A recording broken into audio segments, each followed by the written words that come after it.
Here we are. This is just a quick one. What we see here is inside the old house, which was built around 1899, but the renovation was done 15 years ago. And all that we have separating the old house from the new house is a 16-inch old rubble foundation wall. There's no water on either side of this, so it's not really critical to inspect it since it's 100% inside the house. But you still want to know what wires are there, anything that you need to know about it. You can see how the sill beam in the back, very back, where this fishing wire is going. See, this is an old wire used for a telephone or just to fish cables through. Probably. It's not connected to anything anymore. And then it goes back to where that sill is in the back. That's the sill from the old house, which is now an interior wall. Bears a little weight, but not too much. And then you can see there's old debris there from when the old roof was ripped off 15 years ago. And then you want to remove all the debris. So sometimes, use a bucket to help you get up in place. And then I use some surface bonded cement to smooth out that place where I used to cross over like a little ledge that they use when they put the new piping, the new sewer toilet pipe is on both sides of the wall, but the exit to the street is on this side of the wall. And those are other things you could inspect, although it's very rare that there would be anything wrong with it. You can see right now there's an elbow. I had a washer dryer here. I still have the dryer, and using it for some of my cleaning tools right now. And here's the connection for the washer. And here's a washer dryer.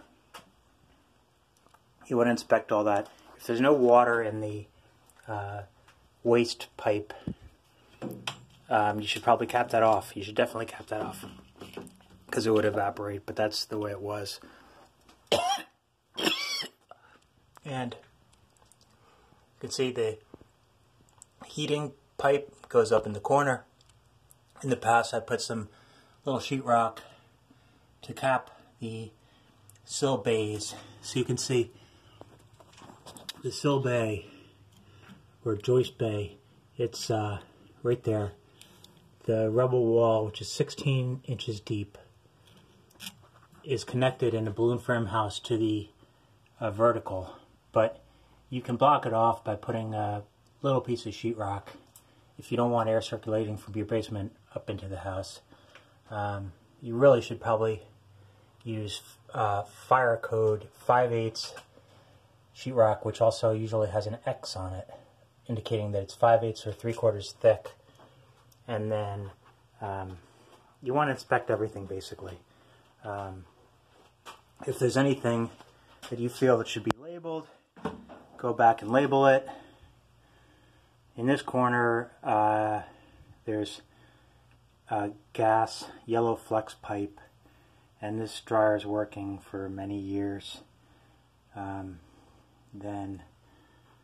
There's very few of these old outlets in the basement. They've mostly been replaced by brand new ones, but that's a task to do.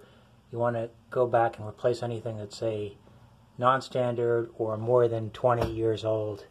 I would go back, since you're probably having an electrician in anyway, and this is a really easy job, say, hey, let's replace this old outlet in the basement with newer wire.